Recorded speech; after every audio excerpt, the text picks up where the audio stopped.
All right, this is Gigi from Kauai Community College. In this video, I will be talking about recursive sequences, okay?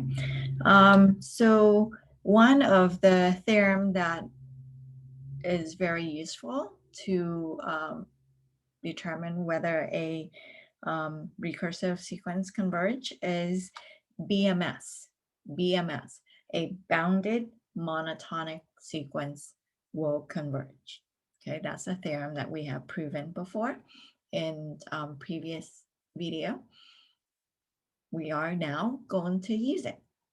Okay, so suppose you have a recursive sequence where an is a sub n plus 1 is defined as an to the second power. And the first term is 2/3.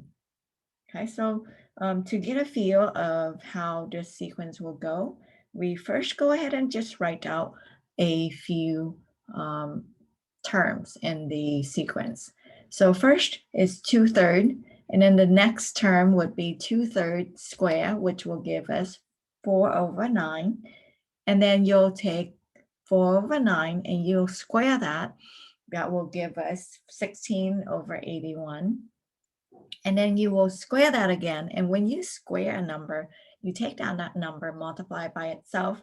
In this case, that number is less than 1.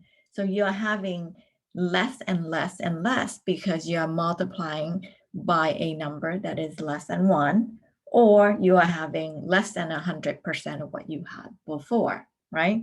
So this sequence, as we can see, is getting smaller and smaller. It's going to describe a bounded monotonic sequence. It's a BMS, and it is bounded by above by 2/3. So BMS is going to converge. So suppose that this converges to some number L. Okay, so let's say the limit of a sub n plus 1 is going to L. And a sub n plus 1 is an squared.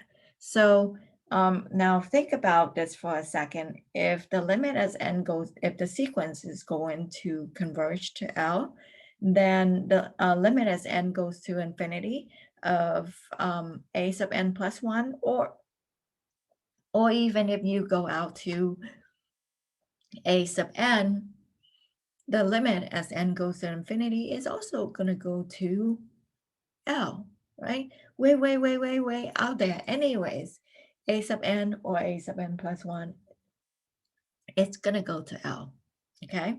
Now, with that said, then the limit of a sub n square is going to have to be L squared, because that's how limit laws work, right?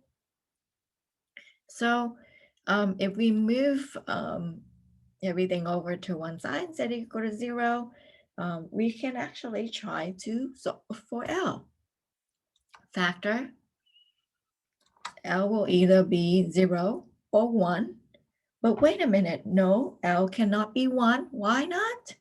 Because the sequence is being bounded by 2/3. So it cannot be 1. It must be 0. And that is how we should analyze the situation to find out what L is once we know that the recursive sequence converges. Okay, that is it for recursive sequence. Keep practicing.